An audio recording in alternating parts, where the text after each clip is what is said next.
Here from IELTSadvantage.com. Hope that you're all doing well. And in this lesson, we're going to look at how you can find time to study and how you can create a study plan to make sure that you're fully prepared for your IELTS test or any test or any project that you're doing. This is extremely effective, not only for IELTS, but for anything.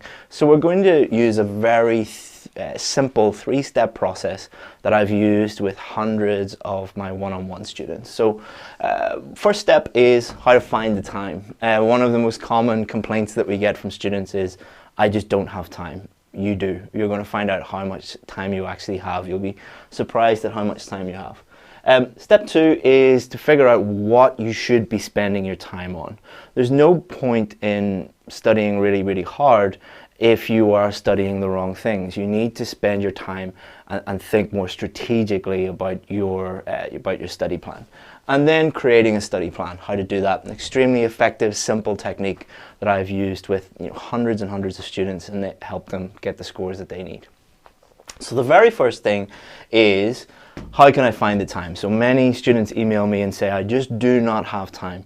So any students that say this to me, I get them to sit down with me and we figure out what they normally do on a daily basis. So I'm going to use student A. So I sat down with her and I said, okay, how much work do you do each day? She said 8 hours, 9 to 5. Okay, so how much sleep? She said, I normally sleep from midnight to 8 a.m., 8 hours. Okay, so that's 16.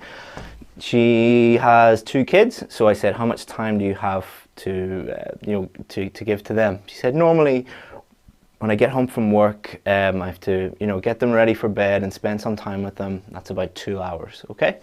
And then I said, do you have any extracurricular activities or any things that you do in your free time, your leisure time?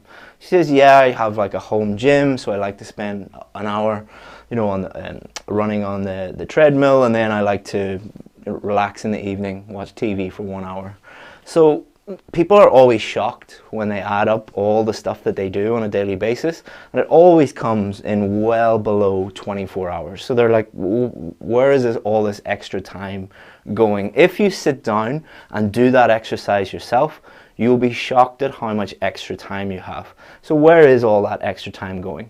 Normally it's on lazy, unproductive things that sap our time without us even realizing it. These probably are the #1 culprits, these phones. How much time do you waste on Facebook and YouTube and Instagram and all of these different things? How much time do you waste just hanging out with your friends and not really doing anything productive? How much time do you waste in front of the TV? It doesn't matter who you are. I have things that I waste my time on. I'm not calling you lazy or anything like that, but you do, I guarantee that there are some parts of your day where you could be studying, but instead you're doing things that are not even relaxing. Like checking Facebook is not particularly relaxing. It's the opposite, in fact, for many people. And you can replace that with studying. So I would really recommend that you carry out that exercise, and you'll be shocked at how much time you actually have. You might also find out that you have, like, say, 2 hours of commute time, or 2 hours at lunchtime, or 2 hours where you could be studying but you're waiting somewhere else, like you're a doctor and you're on call or something like that. Those are great opportunities for you to study. When you've done that, what you want to do, and this is probably the most important thing, you need to figure out a block of time each day that is yours, that is sacred, that your boyfriend or your girlfriend or your children or your husband or your wife, they cannot contact you. Your phone is turned off, and every day or every that day of that week, that is your time to study, and it never changes. Block off that time. Tell everybody not to bother you during that time, and you will be surprised at how effective that is. So once you've done that, you need to figure out what to study. So there's no point in studying everything. This is why people who go to IELTS centers or review centers, a lot of that time is wasted time because they're focusing on things that they don't really need to focus on. So we had this student A, and she was getting really high marks for reading. She was getting 7.5 for writing, but she kept getting 6.5 in speaking. So we said to her, okay, don't worry about reading and listening. She was getting between an 8 and a 9 each time she did the test. So for that, you know, if she spent time on that, it would be a complete waste of time. We also said, you know, don't worry about writing because you're consistently getting 7, 7.5. That's not going to drop probably. Don't worry about writing. So we said you need to focus solely on speaking. But we went deeper with her. We went further with her into that. We listened, we did a few mock speaking tests with her, and we figured out that her grammar was great, her vocabulary was quite good, her fluency was quite good. What was the problem? The reason why she was getting a 6.5 was just pronunciation. She really needed to work on her pronunciation, and not just, you know, telling her go and just work on your pronunciation, because that isn't very useful for students. We told her the specific vowel sounds that she needed to work on. She also needed to work a little bit on intonation, connected speech, and sentence stress. So we, instead of just saying, oh, here's an IELTS book, just look at everything in it, we told her the exact things that she needed to focus on. So she spent all her time just efficiently, strategically focusing on those areas. And she was able to move from 6.5 to 7.5 by focusing on these things. So that now that she had, I think she had 2 hours a day, so we figured out that she had 2 hours in the evening. She knew exactly what to do. Then we got her to populate a calendar. We figured out that she had, this is for the purposes of this board, we have only put in 12 days, but she actually had 60 days. So she had 2 months. So we got her to sit down with a piece of paper, put 60 squares, number those squares, and then put in exactly what she was going to be doing on those 60 days, and then simply tick them off. Ticking them off is going to give you a sense of achievement, and it's going to make sure that you stay motivated and you do all those things. This is going to take you, you know, 30 minutes, 1 hour to do, but it will mean that for those 60 days, you're going to have very little stress. The reason why people get stressed out is because of the unknown. They don't know what is going to happen. They don't know what is going on with their preparation. If you have something like this, you're going to have very, very little stress in your life when it comes to your preparation. So you know exactly what you're doing. You're ticking it off each day.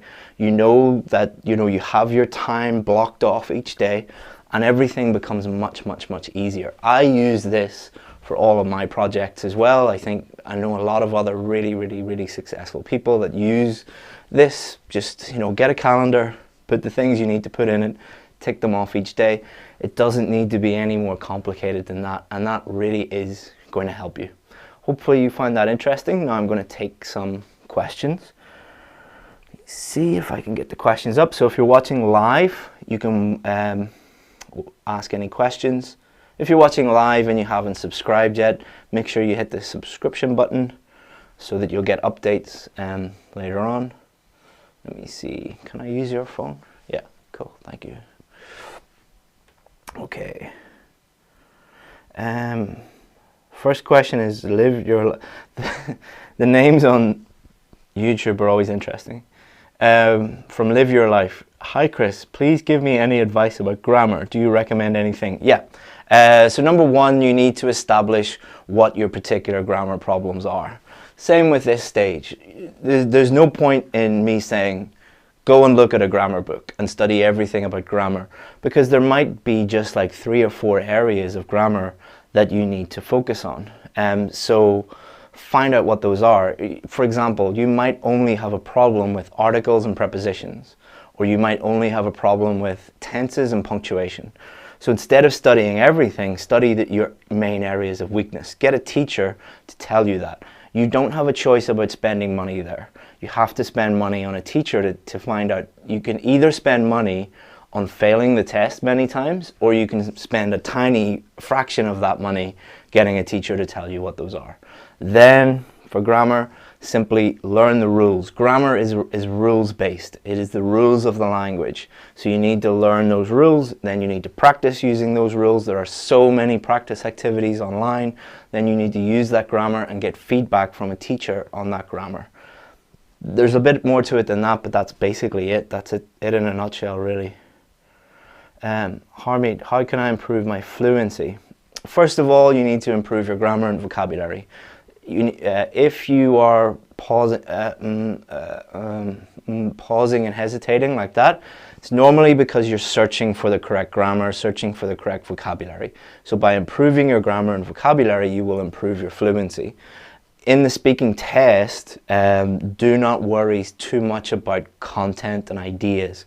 There are no extra marks for good ideas or good content.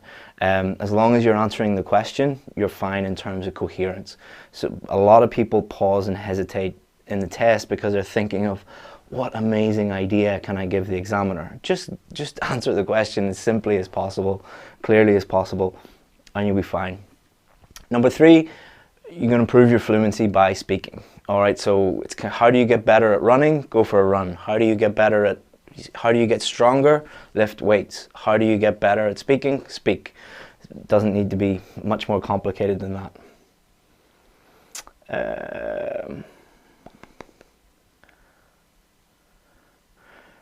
Gusharan, please make VIP course a bit more affordable.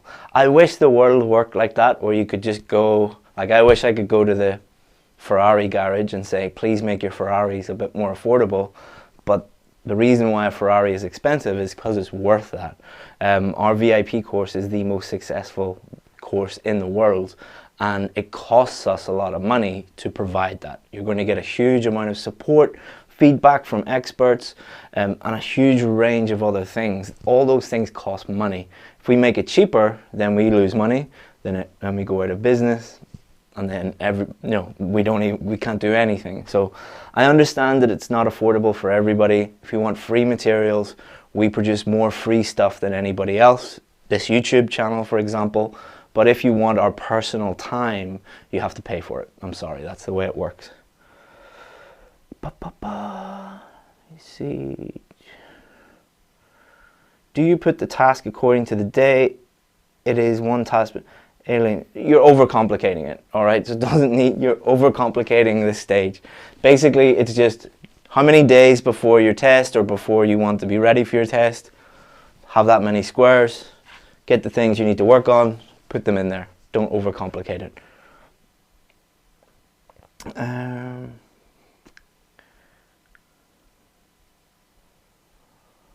Falguni Patel. I'm struggling with general training reading. How can I improve it?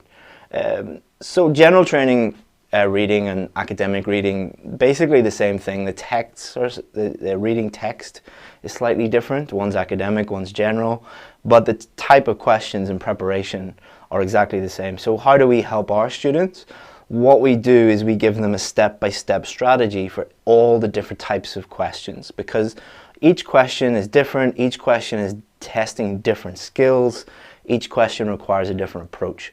So that's how we help our students.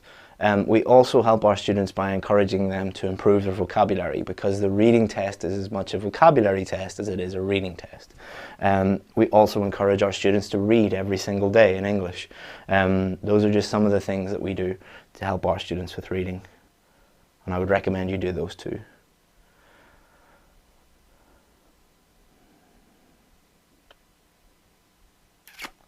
Hi Chris, what kind of books are better for learning grammar? Any recommendations? Not really. I don't recommend grammar books per se, because as I mentioned before, learning from books, you have to be careful, because the tendency with a book is to complete the whole book and read the whole book, whereas most people do not need help with every part of grammar. They need help with certain specific parts of grammar. So what I would recommend is finding a teacher, someone who really knows what they're doing, to tell you what areas of grammar to focus on, and then you could look at those sections of a good book. I can't remember off the top of my head, but if you look at good publishers like Cambridge Publishing, Oxford University Press, I think it is, those are good Cambridge and Oxford publishing houses, do we call them, are good. How much is your VIP course? It is $500 US.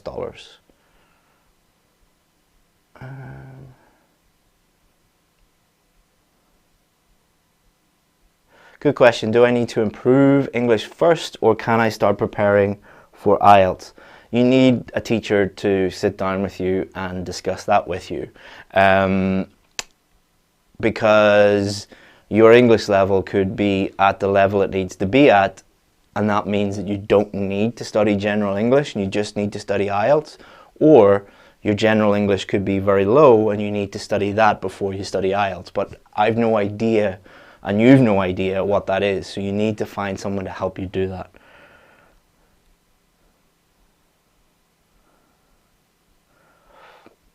Could you tell us all about format and essay and structures? No, because it won't help you.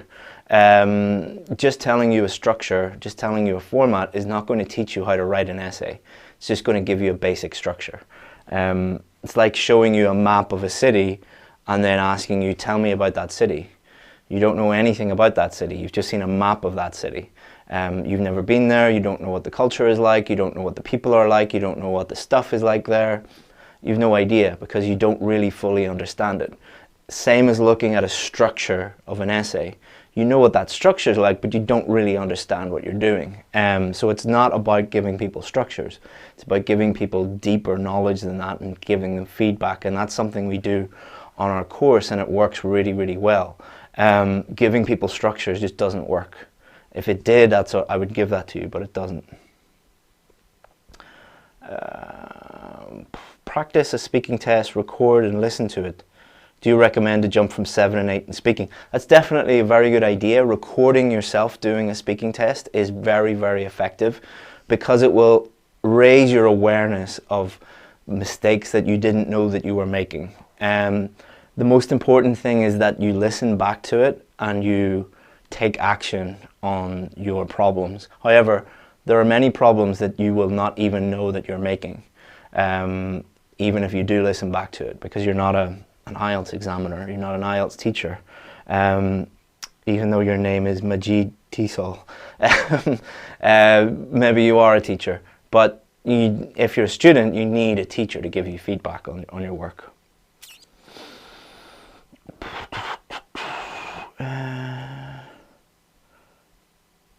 Please suggest effective approach to practice speaking. You can do it by yourself by recording it on your phone.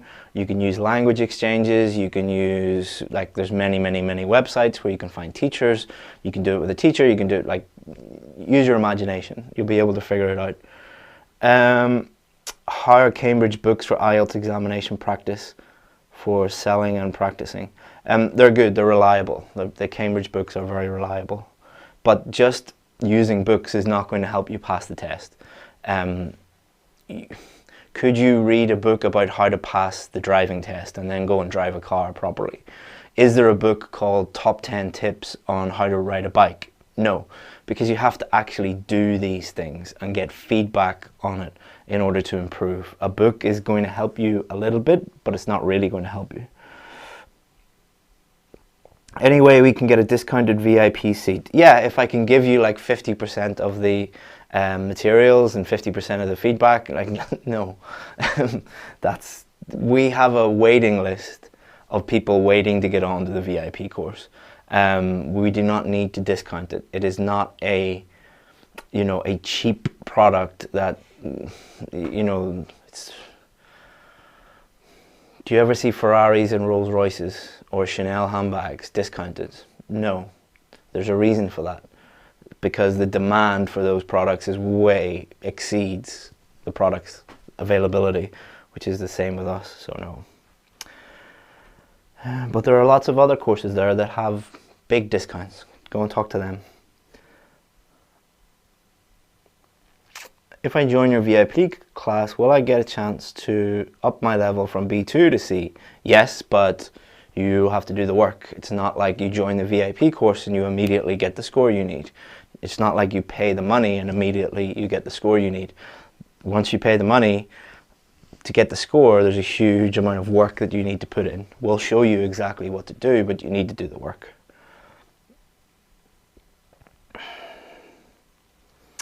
Harmy, does accent matter in speaking? Yes and no.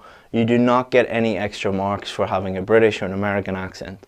you get extra marks for the clarity of your accent. So you could have an Indian accent, a Pakistani accent, a Vietnamese accent, a Irish accent, and you could either get a low score for pronunciation because no one can understand what you're saying, or a high mark for pronunciation because everybody can understand exactly what you're saying. It's not about having a particular accent, it's about making your own accent extremely clear in English.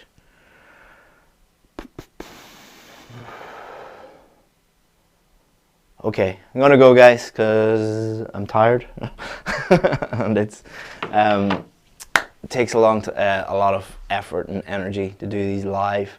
So I'm gonna go. Thank you very much for your questions. If you have any other questions, pop them in the comments below this video and I'll get back to you.